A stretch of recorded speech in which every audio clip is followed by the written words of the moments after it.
This is The Other Side with DAMIAN COORY. G'day and welcome to episode 6 of The Other Side Australia. I'm DAMIAN COORY and this is your shortcut to Australia's best commentary for the week of Friday, October the 2nd, 2020. In the show this week, the federal government's scary new anti-free speech bill. In an attempt to protect the rights of religious speech following the Israel Folau case, our Liberal government is proposing new laws that are anything but liberal. The US presidential debate, what a shouting match, but was it really as bad as the mainstream media claims? We'll take a look at that with our North America commentator Ray Radowski. Candice Owens, the young conservative African-American commentator, has her new book out and we'll be discussing that later on in the show. And a summary of all the best commentary from a classical liberal and conservative perspective from around Australia starts now on The Other Side Australia, episode 6.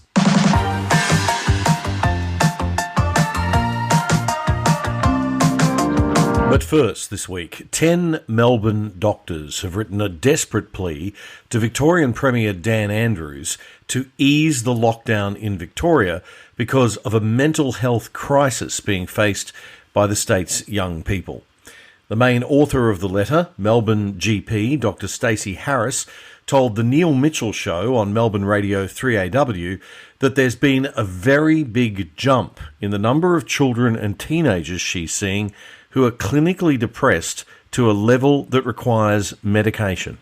Even the very little age who can't express their anxiety, but they're going to the toilet more, they're exhibiting behaviours that it is anxiety. The world has, for them, turned upside down, and when we're offered no hope, and I still am trying to be upbeat with them, saying, we're getting through it and all of this, and then it's just weeks have gone into months now, and it's just so hard to get these kids who I've known for years. These kids are, bubbly normally, and then they come in and they're just flash depressed. The psychologists that I normally go to that I can get patients into a couple of weeks, they're now not. Most of them are not taking new patients. Do you medicate them? Do you give them antidepressants? Well, so I have had to because. At what age?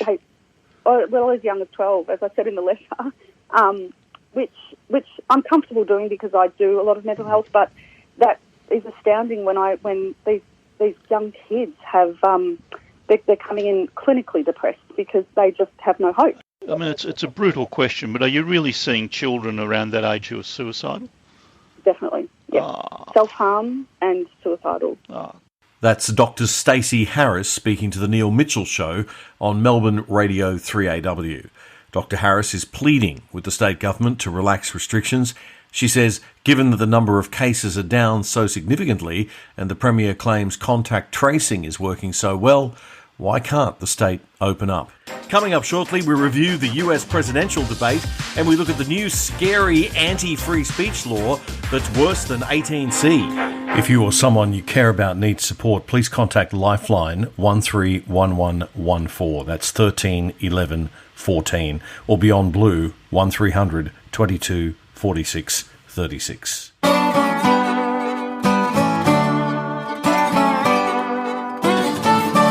Just like Queensland's Anastasia Palaszczuk, the WA Premier, Mark McGowan, has also decided that the onus is on us to prove Australia is a nation, not on him to justify his very likely illegal state border closure. We are not just a loose bunch of independent colonies sharing a continent, Premier. McGowan told reporters that the benefit to opening to the Northern Territory or South Australia just isn't there for WA. All we'll do is lose jobs, he told the reporters on Thursday.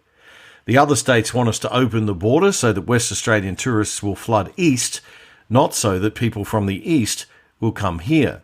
They're not advocating it for any other reason than they want to see WA income spent in Sydney or Brisbane or wherever it might be. Yes, that's exactly what we want to see, Mr. McGowan, because we are one country. Or we were before you and your Labor Premier colleagues decided to shore up state parochialism and divide us. Being a cheerleader for your own state is one thing.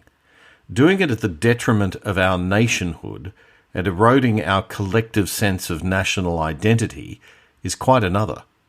This is the kind of treasonous attitude that Federation was designed to stop. Spending money in Sydney should be as meaningful to all of us in the Commonwealth as spending money in Perth or Brisbane or Hobart or Adelaide or Broome. Someone might like to explain to these Labor Party separationist premiers what Federation actually means and what a Commonwealth actually means, and how free movement and trade benefits everybody in the long run. Oh, and this debate, it's been had already, Mr. McGowan, in the 1890s. So anytime you'd like to leave the 19th century and join the rest of us in the 21st, you just let us know. You're listening to The Other Side with Damian Coorry. Not the sort of show you'd hear on the ABC. And we're not forcing you to pay for it either. Well, as you probably know, the Victorian Health Minister Jenny Mikakos was forced to resign this week and take the fall for the state government's multiple COVID management mistakes. This came after Premier Dan Andrews testified at the state's COVID-19 hotel quarantine inquiry, pointing the finger squarely at Ms Mikakos. She had earlier testified that the mistakes were a shared responsibility, but Andrews was having none of it, saying it was ultimately her responsibility. Victorian Liberal Party opposition leader Michael O'Brien, among other people, has called for Mr Andrews to also quit. But Andrews made it clear at a news conference that he wouldn't be doing that. I don't run from challenges. I don't run from problems. I'm not someone who quits to avoid doing the hard work that needs to be done. Okay, so why is it appropriate that Ms Mikakos resigns, but it's not appropriate for you to resign, and in your view, that would be you running away from challenges? But that's well, you would need to ask her. How truly noble he is. Melbourne's The Age newspaper said in an editorial that while it has questioned at times Mr Andrews' commitment to transparency and accountability, they still believe he is the right person to be leading the government at this critical point in Victoria's history. Andrews went on at that same news conference to say that none of the public servants responsible for mistakes will go, including his own right-hand man Chris Eccles, the Secretary of the Premier's Department in Victoria. This is the man who failed to let Andrews know about something, as trivial as the federal government offering 1,000 Defence Force troops to supervise hotel quarantine. Whoops. Last Monday, the council assisting the hotel inquiry made damning remarks about the government's handling of the quarantine debacle and the poor contact tracing. Daniel Andrews was questioned about all of this by the Australian newspaper's Rachel Baxendale, a reporter who I believe is one of the few in the Victorian political press gallery that's actually doing her job properly. Andrews decided not to answer the question. Instead, he deflected and avoided answering by focusing on the entirely irrelevant point that these comments didn't come from the hotel quarantine inquiry's head, Justice Coate, but had come from the closing statements of the council assisting the inquiry. Who cares? Well, Andrews does, because he's the master of using waffle to avoid any direct accountability. Just have a listen to this exchange with Rachel Baxendale. Given those findings, is it appropriate for you to maintain confidence in those people well, Rachel, another 6 weeks? Rachel, if I want to be as respectful as I can. You've just put it to me that findings have been made. No findings have been made. I said that council assisting had recommended. No, I'm sorry, Rachel. Rachel. She fined. Rachel, it is my practice to listen very carefully, and what you just put to me was that Judge Coate had told. She said nothing.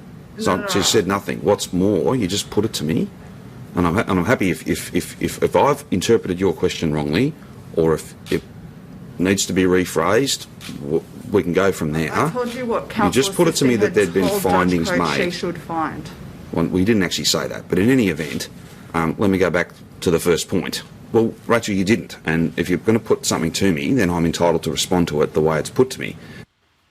That's Victorian Premier Dan Andrews dodging responsibility and the questions from the Australian's Rachel Baxendale. Coming up shortly, our North American commentator Ray Radowski and I take a look at the US presidential election debate through a different lens.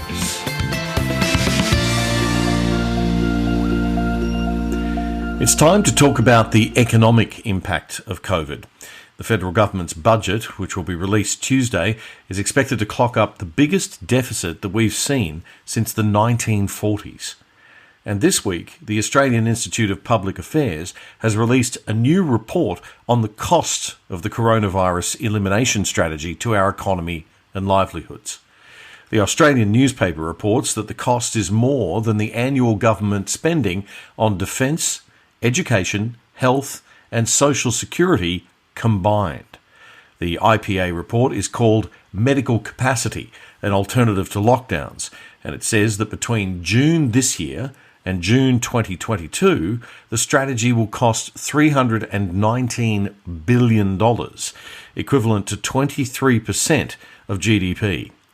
The report was written by Research Director Daniel Wild and Institute Associate Asher Judah, and it reveals that 26 jobs have been lost in the private sector for every new job added to the public sector since March, while more than 953,000 Australians aged between 15 and 24 were either underemployed or unemployed. Daniel Wild told the Australian's economics editor Adam Crichton that lockdowns have brought about one of the greatest regressive transfers of wealth and power in Australia's history. The report wants government to go back to a policy of flattening the curve or ensuring that the medical system can cope with coronavirus rather than trying to eliminate it altogether, saying that there's no evidence that lockdowns work. Mr. Wild told The Australian the best COVID-19 response is always going to be about balance. Governments should put in place measures to protect the elderly and vulnerable, implement high-quality contact tracing, continue with random community testing, and maintain international border control measures. Coming up shortly, we review the US presidential debate and we look at the new scary anti-free speech law that's worse than 18C. While millions of Aussies face the prospect of no jobs to return to, small businesses folding and government subsidies running out, the staff of the ABC have voted this week that they should receive a 2% across-the-board pay rise. Not content to have multiple radio, TV and internet networks to play with at taxpayers' expense, the people who keep reminding us that we're all in this together have decided that doesn't apply to them. Sky News Australia's Chris Kenny was not amused. They were asked to vote on their own pay rise, the government asking them to delay a 2% pay rise as an act of solidarity with people they serve and the people who pay their wages. Well, the result of that ballot came through today. The staff at Auntie voted against delaying the pay rise. Reports say that about 80% of them voted to take the money as soon as possible. Just because you're a socialist doesn't mean you can't be greedy. Just because you're a compassionista doesn't mean you can't be selfish. So they'll continue to take your money, collect their 2% pay rise so they can take it, go to the airwaves every day criticising the government for not giving the ABC enough money or not spending enough on the arts or on climate change or whales or whatever their latest hobby horse is. Because as I keep telling you, it's not your ABC, it's their ABC. That's Chris Kenny on his Sky News Australia program. The best way to get the podcast is to have it emailed to you. To get on our mailing list, simply drop us a line at theotherside@gmail.com. That's the other side, AUST, all one word, @gmail.com.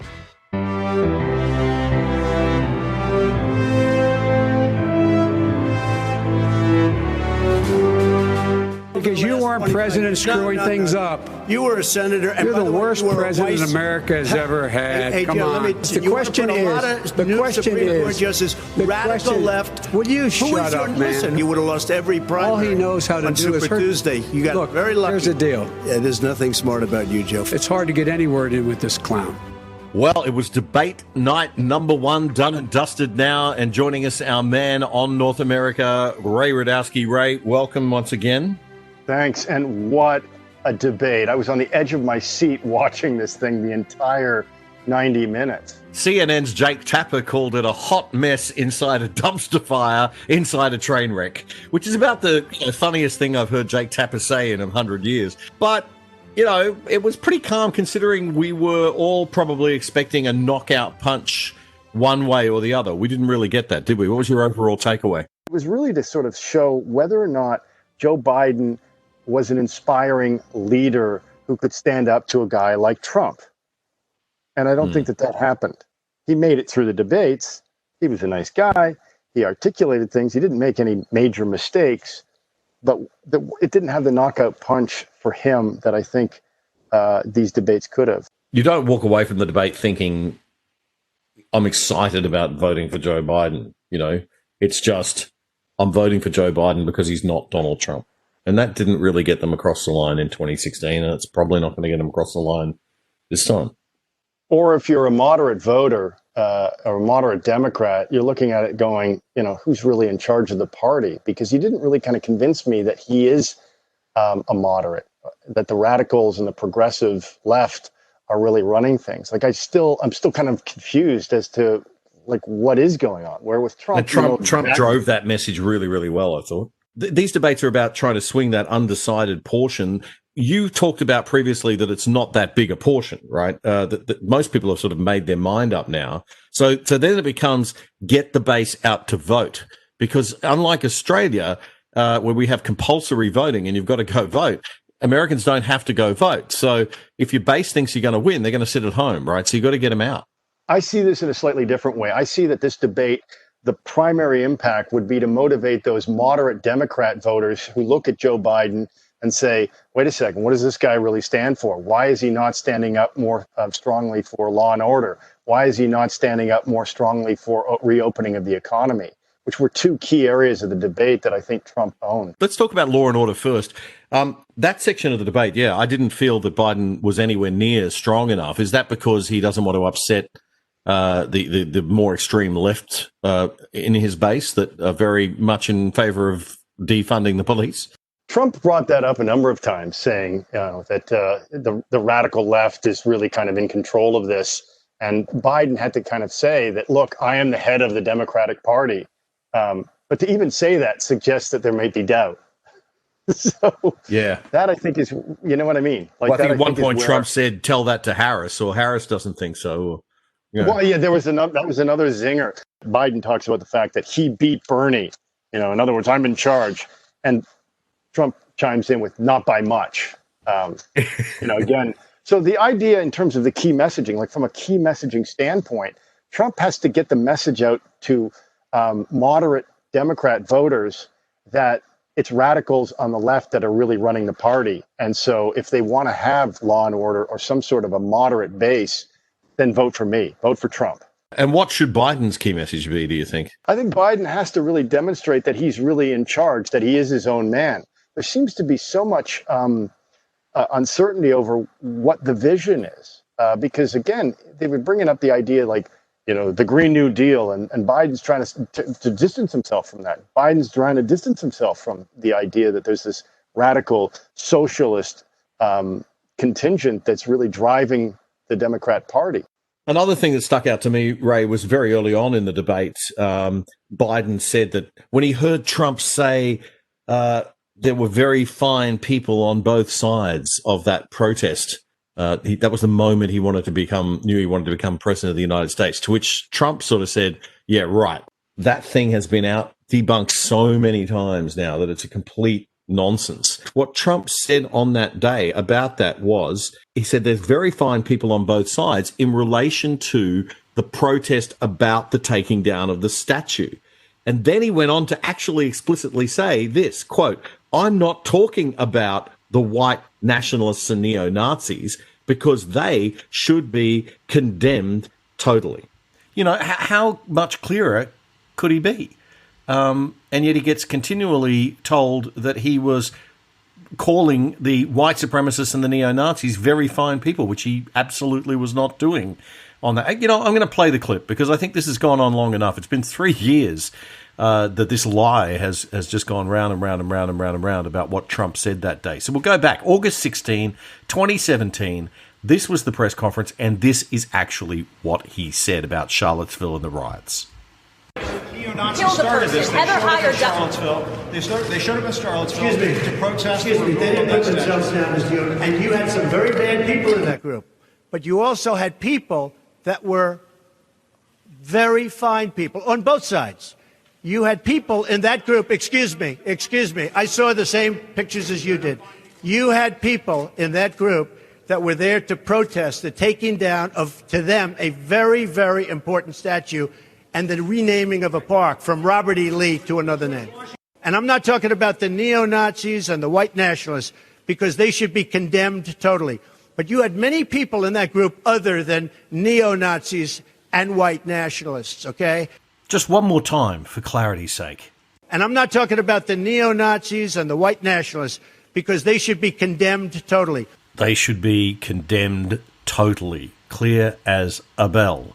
That's Donald Trump, August 16, 2017, in New York, at the press conference after the riots in Charlottesville, Virginia. Let's bring this back now, though, Ray, to the debate. From the debate standpoint, what was more significant was the lack of any sort of definite condemnation of the street violence and Antifa. It just sounded like Joe Biden didn't quite understand what Antifa was really all about.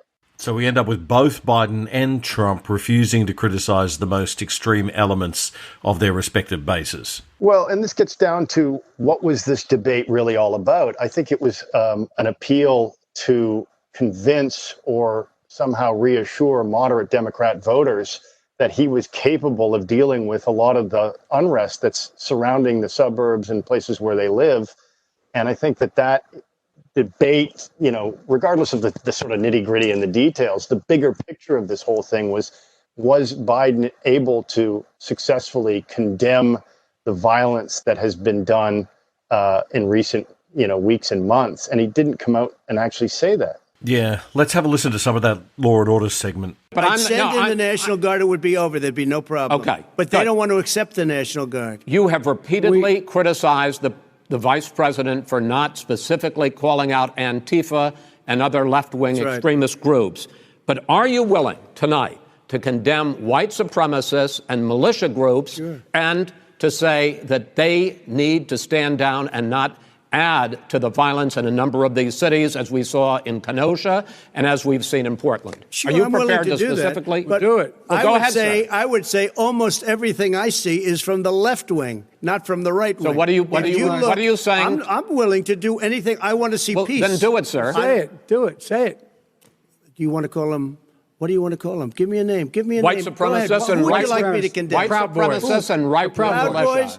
Stand back and stand by. But I'll tell you what. Somebody's got to do something about Antifa and the left, because this is not a right-wing problem. This is a left-wing. FBI director This is a left-wing problem. White supremacists. Antifa's an idea, not an organization. Oh, you got to be not kidding. militia. That's what his FBI. FBI director said. Well, then you know what? No, we're done, sir. We're moving on to the next. We're moving. When a bat hits you over the head, that's not an idea. When a bat hits you over the head, that's not an idea. That's Antifa. They're real.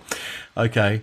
Then there was this a little bit later on. Democrats that run these cities don't want to talk like you about law and order. Violent and you crime, still haven't mentioned. Are you in favor of law and order? I'm in favor of law. You follow it. Are you in favor of law and order? Go yes, ahead. I'm in favor. You asked a question. Let him finish. Law and order. Let him answer. Law and order with justice, where people get treated fairly. Okay. And the fact of the matter is, violent crime went down 17%, 15% in our administration. All right. It's gone up on his watch. Went down much more in ours. All right. We're now, Mr. President, you're going to Mr. President, every record in the Mr. book. President, you're going to be very happy, because we're now going to talk about law and order. Places we had trouble were Democratic-run cities. That's exactly my question. There has been a dramatic increase in homicides in America this summer, particularly, and you often blame that on Democratic mayors and Democratic governors, but in fact there have been equivalent spikes in Republican-led cities like Tulsa and Fort Worth.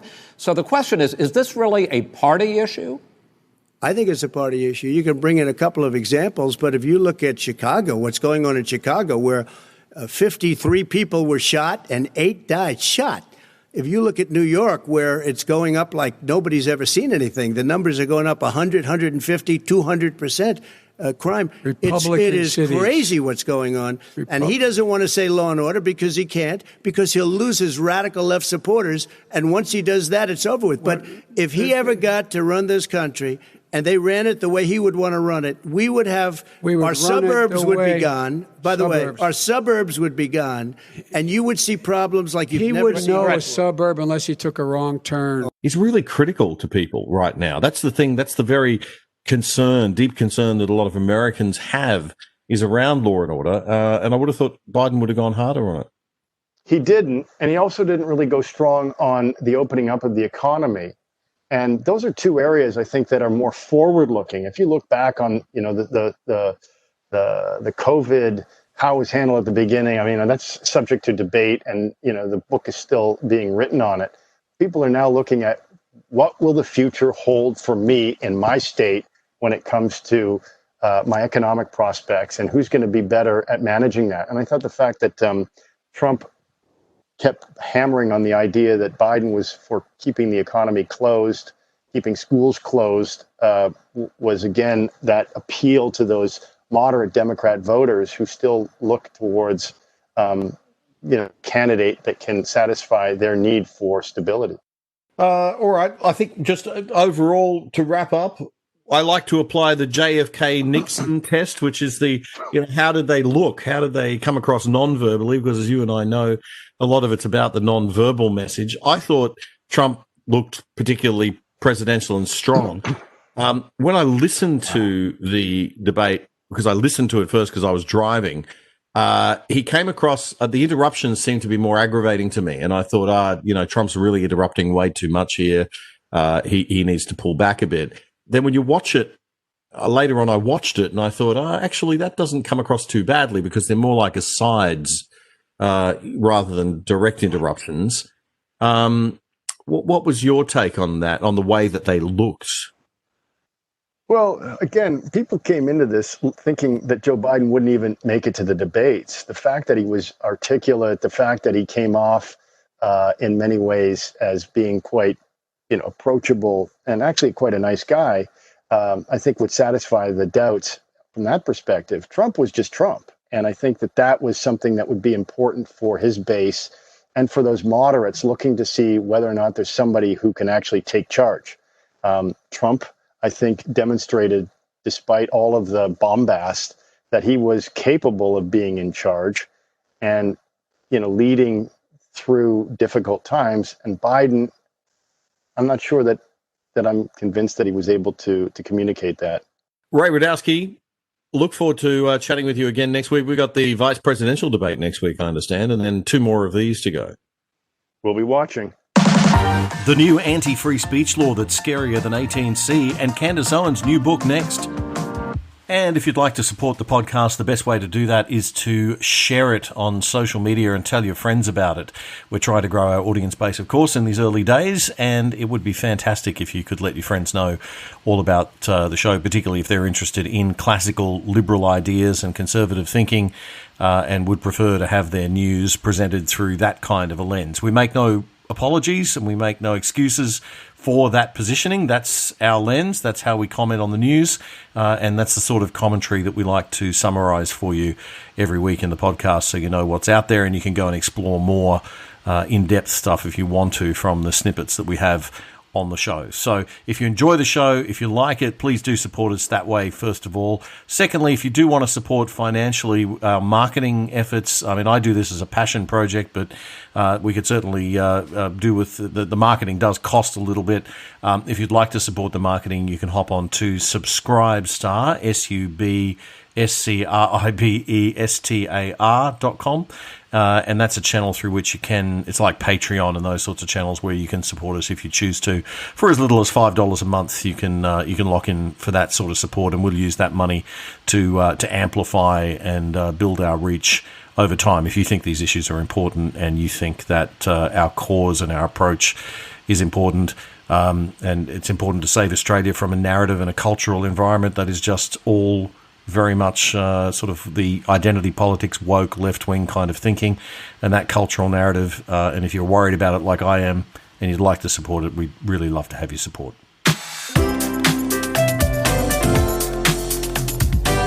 And it's with great pleasure that I welcome back to the podcast Alexandra Marshall, who I describe as the Queen of Australian libertarian, classical liberal and conservative Twitter. I like that title. That's excellent. Thank you. I'll keep using it. No problem.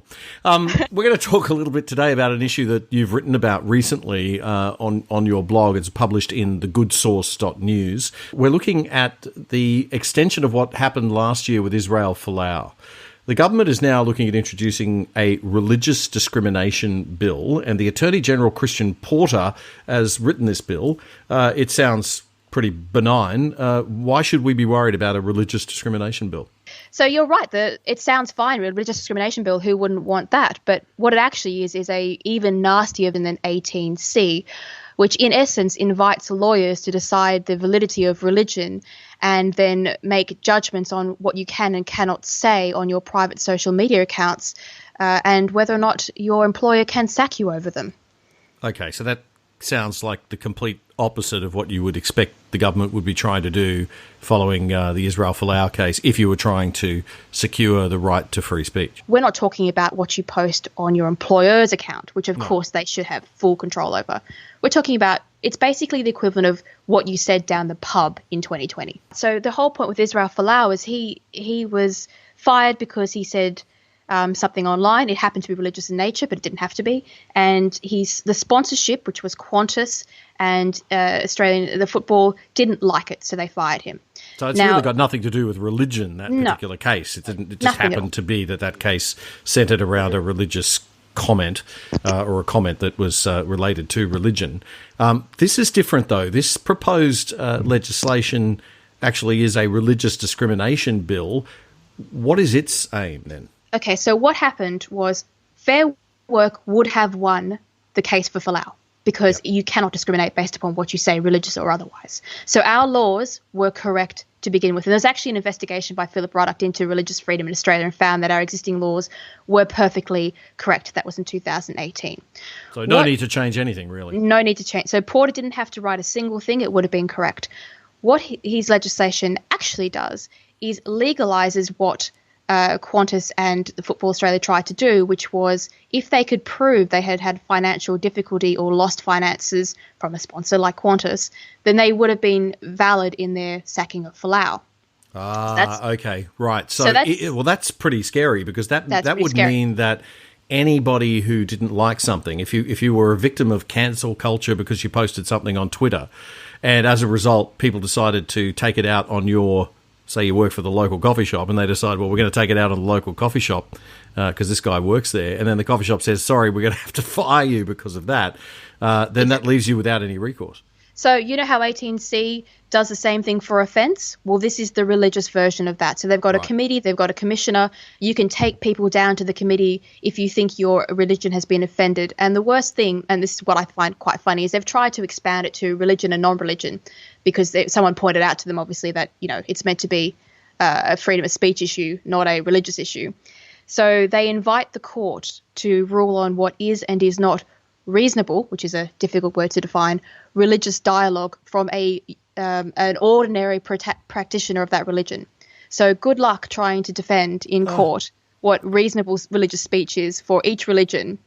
Or no, who's going to determine? Yeah, exactly. And who's going to? Well, right, atheists, or even it doesn't even make any sense. Well, I'm an atheist. I'm going, well, who's going to decide for me what I'm allowed to say? I'd love to see the candidates for that.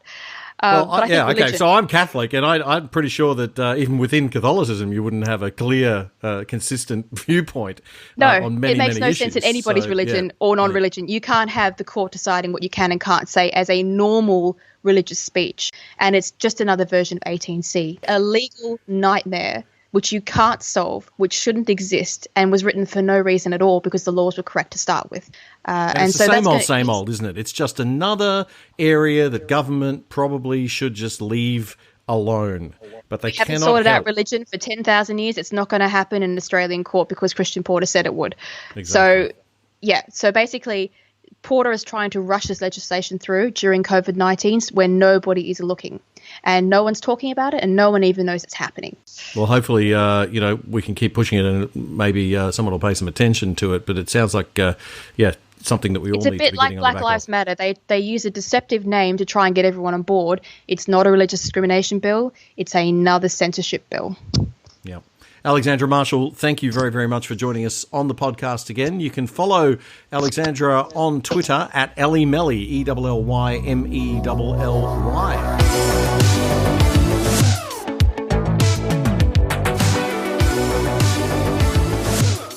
I want to take a look at a conservative commentator in the United States who may well hold the key to Donald Trump winning the next election. You may recall our North American commentator Ray Radowski saying in episode 3 that the African American vote for Trump was very much on the rise. This has happened on the back of a lot of black conservative commentators hitting social media with a very different perspective on things. Prominent among them is a young woman named Candice Owens, who you'll know well if you're on Twitter or spend a fair bit of time listening to classical liberal podcasts like this one. She started what she calls the Blexit movement, a movement to get African Americans to exit the Democratic Party and stop automatically voting Democrat. Well, Candice recently released her new book, Blackout, and she spoke to conservative commentator Ben Shapiro on his interview show. Candice has long been of the view that the African American community must self-empower and that fatherlessness and cultural decline are the biggest issues facing black America today, not racism. And she pulled no punches speaking about the Black Lives Matter movement, calling BLM out as nothing but a neo-Marxist far-left movement, not an anti-racism movement. She says Black Lives Matter is built upon a big lie, right? This is all built upon the idea that black Americans are being gunned unarmed by a police officer. We're just peacefully, doing our business, and a police officer sees us and they come up to us and they want to shoot us and they want to kill us. And that's a lie. If you are genuinely concerned about black lives, if I was going to be fearful in America, I would be more afraid of a black person, a black male, a black perpetrator than I would be of a white person or a white police officer. Going by the statistics, we kill our own people way faster than any other person. I actually say this, and it's controversial. If you are truly, sincerely a white supremacist in America, the best thing you could do is do nothing and let black America tend to itself. Because what we do to ourselves, right, when left unattended to ourselves is way worse when you look at the statistics than allowing any other group to come in and try to do anything to us. And that's including, of course, police officers who are not killing black Americans for no reason. Okay, so the main pitch, it seems, of the Democratic Party these days is that America is systemically racist. So how much do you think that racism is actually an obstacle to black Americans living today? Not in 1960 when Jim Crow, not in 1860 when slavery was a thing, but today in 2020 America. It's not at all an obstacle to black Americans today. It is just, there is no systemic racism. There is no law. There is nothing that says that I can't do something as a black person that you can do. So it's completely false. What we're really talking about is the fact that people want to absolve themselves of personal responsibility. And we're being helped. If there's anything that's systemic in America today, it's white guilt. And that's the biggest problem that we have in America today is white guilt. It's been institutionalized. It's been politicized. Politicians, white people feeling bad for themselves, and therefore allowing black people and white people alike, Antifa, Black Lives Matter, to run around and act like toddlers. Right? So there's an emotional immaturity that is happening in black America, and it's spawned from the education system, which shapes you from the time that you are in kindergarten to believe that because you're black, you can't in America. When you keep telling a child over and over again they can't because they won't. Right? They will begin to believe in their own futility. That's African-American political commentator Candice Owens speaking to Ben Shapiro on The Ben Shapiro Show. Ben then went on to ask Candice to address the issue of historical disadvantage, generational disadvantage, that still leaves African-Americans today behind the 8 ball. Look, nobody will debate the fact that black Americans were oppressed in America for a long time.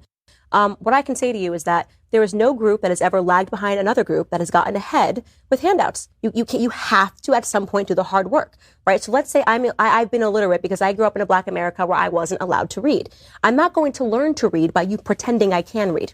Eventually, I'm going to have to learn to read myself. At the end of the day, you know the information or you don't. You can do it or you cannot. And here's a great example. Look at the areas in which black Americans actually excel in. What are the areas we excel in? Sports. Right? Did LeBron James become LeBron James because every time he scored a basket, we pretended it was 4 points?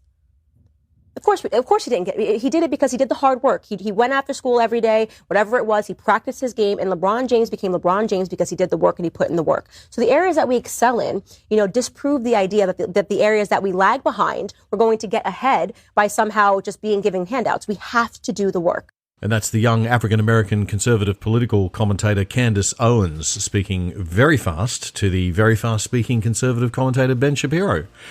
I'll put the link to the full interview in the program notes for you. Candice's new book, Blackout, has been released in the US and Australian online stores are taking orders. And that wraps up the show for yet another week. Thank you very, very much for joining us. Don't forget, if you want to support the show, the best way is to tell your friends and share the program on social media. Thanks a lot. We'll see you in episode 7 next Friday morning. It will be online for you. See you then.